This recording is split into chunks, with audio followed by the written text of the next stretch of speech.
第一次发生的小事。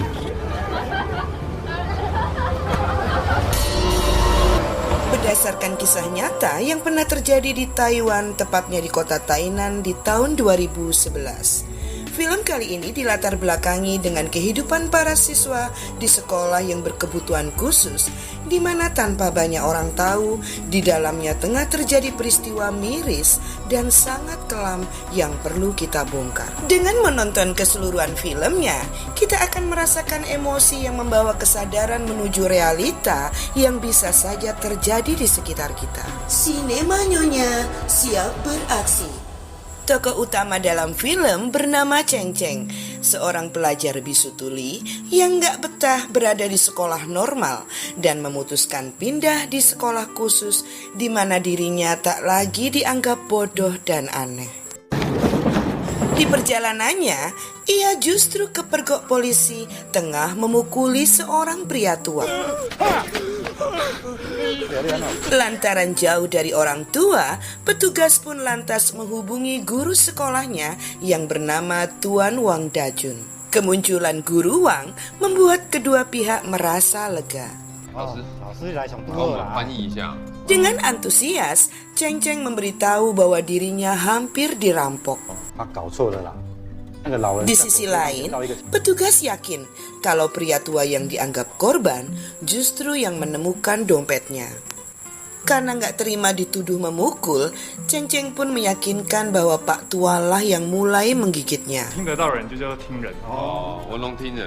Dengan bahasa isyarat yang sangat dikuasainya, Guru Wang lantas mencoba mensiasati situasi dengan menyampaikan kepada polisi bahwa Cheng Cheng menyesal telah memukul Pak Tua. Sedangkan kepada Cheng Cheng, Guru Wang menyampaikan bahwa Pak Polisi sangat menghargai dan menyayangi anak-anak seperti dirinya. Langsung saja kita menuju ke sekolah yang memiliki fasilitas bus untuk transportasi jarak antara asrama dan sekolah mereka yang berada di tengah hutan. Di awal masuk, Cheng Cheng sudah merasa kerasan di tempat itu.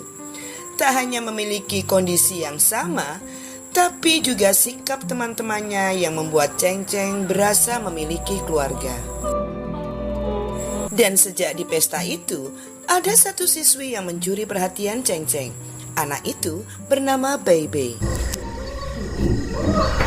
Adegan berlanjut di asrama. Suatu malam, Cheng Cheng mendengar suara gaduh di sebuah ruangan. Sayangnya, perhatiannya justru teralihkan dengan ajakan Bei Bei yang membuat Cheng Cheng semakin akrab dengan anak itu. Hingga suatu hari, keceriaan Cheng Cheng di tempat itu terhenti. Manakala di bus sekolah, ia tak mendapati Bei Bei di kursinya. Semakin aneh saat melihat seragam alma mater Bei Bei yang tergantung layaknya sekat yang lantas coba ia buka. Rupanya Cheng Cheng sangat terkejut melihat Bei Bei tengah dikeroyok teman-temannya. Bahkan badan anak itu pun disetubuhi rame-rame. Parahnya lagi, Pak sopir lebih memilih acuh dengan headset di kupingnya.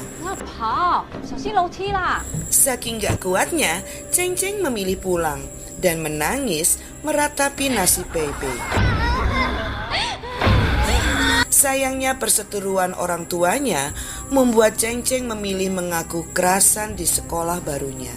Setelah kembali ke sekolah, Cheng Cheng yang berharap keadaan pulih kembali justru semakin keheranan dengan sikap Bei Bei yang membuatnya merasa bersalah karena tak mampu menolongnya.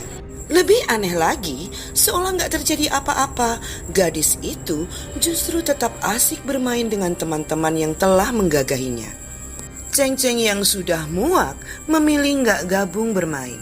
Malamnya, Cheng Cheng kembali bertemu dengan Bei Bei dan menanyakan keheranannya kenapa masih bisa bermain dengan mereka. Meski Bei Bei sangat tidak suka diruda paksa, tapi Bei Bei tetap menganggap itu hanya bermain. Ia pun gak keberatan karena teman-teman itu dianggap sangat baik. Dengan antusias, Cheng Cheng menasehatinya untuk segera melapor, tapi Bei Bei menilai hal itu akan percuma. Gadis itu justru khawatir akan dikembalikan ke sekolah anak normal. Dan yang bikin tambah mumet, Bebe justru takut mereka akan marah dan gak mau mengajaknya bermain lagi. Dan benar saja, saat dirinya menolak bermain, Cheng Cheng rupanya telah diincar seniornya yang bernama Xiao Guang. Akibatnya, di malam yang sama, dirinya hampir saja jadi korban perundungan. Scene berlanjut dengan keraguan Cheng Cheng untuk naik bis sekolah. Lalu, dengan berat hati, ia memberanikan diri untuk melapor kepada Guru Wang. Dengan kepiawaiannya, Guru Wang akhirnya berhasil membuat Cheng Cheng bercerita tentang nasib yang dialami Bebe. Untuk memperkuat aduannya, Cheng Cheng lantas memberanikan diri menyeret gadis itu keluar bus. Di ruang guru itu, nampak kekesalan Cheng Cheng dengan sikap Bebe yang tetap saja gak mau ngaku dan gak mau jadi pengkhianat. Lagi-lagi, Guru Wang lah yang berhasil membuat gadis malang itu mengaku bahwa dirinya sangat kesakitan dan tidak suka diperlakukan seperti itu. Kalau dilarang, teman-temannya justru semakin jadi.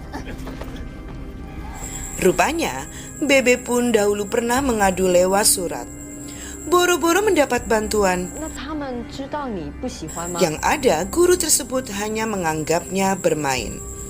Parahnya lagi, guru itu justru mempertanyakan, kalau teman-temanmu tahu kamu gak suka, tentu saja mereka gak akan menyakitimu. Sejak itulah Bebe menganggap percuma, karena mereka gak mau mendengar dan pura-pura tidak tahu. Suatu ketika, Cheng Cheng menanyakan tentang ketabahan yang dimiliki Bebe. Rupanya selama ini Bebe sangat mengagumi Dewa Hsianggu. Dewa itulah yang berhasil menyembuhkan penyakitnya di masa kecil. Bahkan beberapa kali gadis itu pernah bertemu dan melihat sosoknya. Adegan dilanjut dengan kegercepan Guru Wang yang langsung melapor ke pihak kepala sekolah. Tak disangka, kejadian itu sudah berlangsung lama dan sang kepala sekolah memilih bungkam. Wanita itu berlagak menyudutkan Guru Wang tentang rasa malu dan trauma yang akan dialami Bebe jika aibnya tersebar. Parahnya, berdalih demi masa depan Bebe, sang kepala melarang Guru Wang untuk mengadu ke kakek neneknya. Menyadari muridnya butuh pertolongan, Guru Wang tetap memilih maju dan melaporkan kejadian tersebut kepada kakek dan nenek Bebe. Tentu saja, keluarga itu pun terpukul. Berbeda dengan kepala sekolah, kali ini Guru Wang bekerja sama dengan guru BK menginterogasi beberapa murid yang terlibat meruda paksa Bebe. Awalnya, Guru Wang menginterogasi Yu Xiang yang tanpa paham tetap mengakui mereka hanya bermain, meski tahu Bebe kesakitan. Meski begitu, anak-anak itu tak mau mengaku siapa yang menyuruhnya. Hanya saja, Yu Xiang menulis hal yang aneh bahwa sangat menyakitkan saat kelaminmu dipermainkan. Rupanya, Bebe bukan satu-satunya korban. Selain Yu Xiang, muncullah pengakuan beberapa murid yang mengalami nasib yang sama. Yang senior pun juga gak mau kalah dan dipersalahkan, karena mereka juga mengalami hal yang sama saat masih menjadi junior. Mereka pun memilih tak mengadu, karena sekalinya mengadu, tak ada satupun penjaga sekolah yang percaya.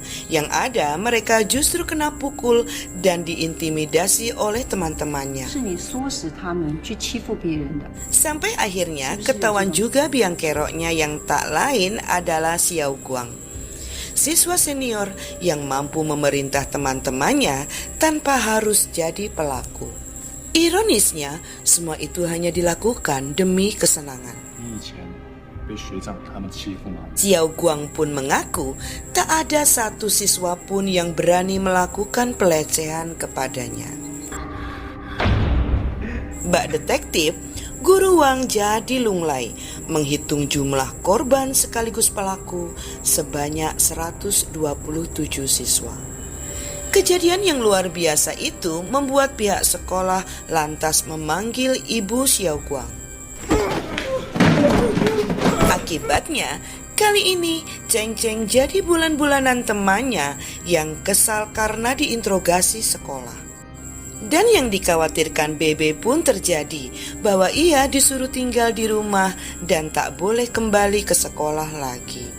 Bersama Cheng Cheng, keduanya mencoba membujuk Guru Wang agar diizinkan tetap di sekolah, karena kehidupan luar lebih ngeri bagi mereka. Saat di sekolah itulah, Bebe merasa bahagia dan memiliki teman. Sebelum kembali, Bebe menghibur Cheng Cheng dengan mengajaknya nonton. Lagi-lagi, kehidupan bersama orang normal memang dianggap tidak aman bagi mereka, yang karena keterbatasannya dianggap bodoh dan lemah. Scene berlanjut dengan upaya Guru Wang yang merayu kakek Bebe yang kali ini justru marah-marah lantaran mereka hanya memiliki satu cucu dan tak ingin cucunya tersebut sampai hamil. Tanpa berputus asa, meski selalu ditolak, Cheng Cheng terus mencoba berkomunikasi dengan kakek Bebe yang gak mampu berbahasa isyarat. Sampai akhirnya Cheng Cheng malah ketubruk dan hampir diamuk seorang pedagang. Tak disangka kakek Bebe justru tampil sebagai pahlawan dan mau mengganti kerugian pedagang pasar tersebut. Tekad dan janji Cheng Cheng yang bersedia melindungi Bebe akhirnya berbuah manis. Sekembalinya Bebe di sekolah, kemanapun gadis itu berada, Cheng Cheng selalu di dekatnya. Hingga suatu ketika, tanpa orang lain tahu, Xiao Guang nampak ketakutan setelah mendapat kabar dari seseorang. Xiao Guang yang dendam justru semakin gak terima, dan dengan tega mengorbankan dan menyudutkan Cheng Cheng dengan dua pilihan yang sangat sulit. Demi terus melindungi Bebe, Cheng Cheng terpaksa memilih menghisap lollipop milik Baudi, siswa termuda di sekolah itu. Adegan berlanjut dengan kegemparan media. Kepala sekolah mengaku baru menyadari peristiwa yang terjadi dan berjanji akan memperbaiki keamanan sekolah. Di acara kelulusan, nampak lagi si kepala sekolah yang tanpa rasa bersalah justru memberi penghargaan kepada beberapa alumni pengajar. Dalam pidatonya, wanita itu terus meminta dukungan para wali murid di tengah kemurungan siswa-siswinya. Lebih-lebih Xiao Guang yang kali ini nekat meruda paksa Bebe. Guru Wang dan Cheng Cheng yang berniat membantu kali ini hanya bisa pasrah. Daripada disalahkan kakeknya, Bebe meminta keduanya menjaga rahasia. Gadis itu berjanji akan lebih berhati-hati. Toh sebentar lagi Xiao Guang bakal lulus. Guru Wang yang tengah kesal sebenarnya semakin muak dengan sikap atasannya yang menyuruhnya untuk tetap diam. Tapi tidak bagi Cheng Cheng yang tak lagi diam. Ia pun menghajar Xiao Guang yang nampak pasrah mendapat pukulannya hingga masuk rumah sakit. Sementara di rumah sakit, nampak ibu Xiao Guang yang terus menangisi sikap anaknya yang pernah mengaku berat dengan tugas belajarnya. Sang ibu pun heran kenapa anaknya harus berbuat jahat kepada orang lain, bahkan beberapa kali hendak bundir. Sayangnya, tak banyak informasi yang didapat Guru Wang. Yang ada pria itu sempat dibuat jengkel saat mendengar perilaku muridnya terhadap Bebe yang lagi-lagi hanya untuk kesenangan. Anehnya, Xiao Guang tak mau mengaku penyebab dirinya berkali-kali hendak bundir. Sementara tersebarnya video Cheng Cheng dan lollipop Baudi membuat orang tuanya pun semakin berkelahi. Tak hanya bersedih, ibu Cheng Cheng pun tetap tak percaya itu adalah perbuatan anaknya. Meski tahu Cheng Cheng hanya dipaksa, Tapi ibunya tetap kesulitan mengajak Ceng Ceng untuk pindah sekolah. Terlebih Bebe yang sangat percaya Ceng Ceng. Gadis itu langsung menemui Baudi, sehingga anak itu terpaksa mengaku bahwa apa yang dilakukan Ceng Ceng semua hanya demi Bebe. Adegan pun berlanjut dengan kenekatan Bebe yang tak ingin hamil dan memutuskan pergi operasi pengangkatan rahim ke dokter kandungan ilegal. Mengetahui hal itu, Ceng Ceng dengan ditemani guru Wang pontang-panting mencari tahu klinik tersembunyi tersebut. Sayangnya, bukannya ke klinik ilegal, yang ada Ceng Ceng justru jadi pasien kecelakaan. Setelah sebelumnya bertemu Dewa Hu Xianggu yang rupanya kembali menyelamatkan gadis yang dicintainya yang tidak jadi dioperasi lantaran keburu ketahuan guru Wang. Adegan berlanjut dengan kemunculan pria misterius yang membuat Xiao Guang nampak shock. Setelah sosok itu pergi, datanglah Ceng Ceng yang hendak berniat menghilangkan nyawa Xiao Guang. Tapi melihat wajah Xiao Guang yang tak berdaya dan hendak bundir, Ceng Ceng pun milih berlari.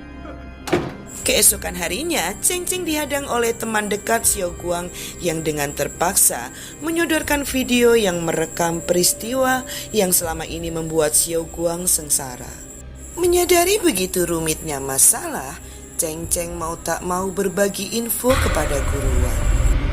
Melalui rekaman itu, akhirnya diketahui siapa predator yang sesungguhnya, yang tak lain adalah Guru Wang, yang merupakan alumni pengajar kesenian yang telah tega meruda paksa Xiao Guang dari kelas 4 hingga kelas 8. Dahulu, hal itu pun pernah dilaporkan. Apesnya para murid justru kena hukuman dan oleh para guru mereka diminta menghapus videonya. Lagi-lagi, kepala sekolah kena semprot guru Wang. Tak hanya nggak bisa bahasa isyarat, wanita itu pun dinilai egois lantaran lebih mementingkan sekolah ketimbang siswa itu sendiri.